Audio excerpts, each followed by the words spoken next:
इंसाफ के कयाम तक मुल्क तरक्की नहीं कर सकता। इमरान खान का चिश्तिया में जलसे से खिताब, कहा कि हमें अल्लाह ने इतने वसाइल दिए हैं लेकिन हमारा मुल्क फिर भी मकरूज है। हमारे लोग नौकरी के लिए बाहर जाते हैं और अब सैलाब की वजह से दूसरे मुल्कों से कर्जे ले रहे हैं। उसकी वजह यह है कि हम मुल्क के बड़े बड़े चोरों को जेल में डालने के बजाय वजीर आजम बना देते हैं।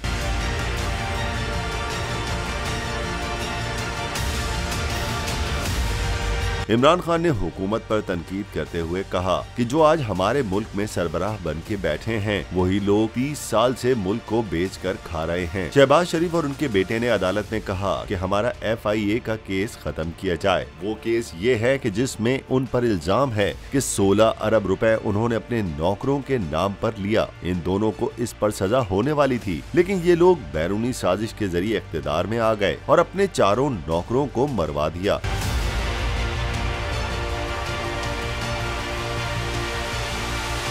पाकिस्तान तहरीक इंसाफ के चेयरमैन ने कहा, जब आप लोग सड़क पर जाएंगे तो कोई मांगने वाला मिलेगा और आपसे पैसे मांगेगा और बोलेगा मेरी मजबूरी है तो पैसे दे दें। तो यही काम आपका वजीर आजम भी कर रहा है।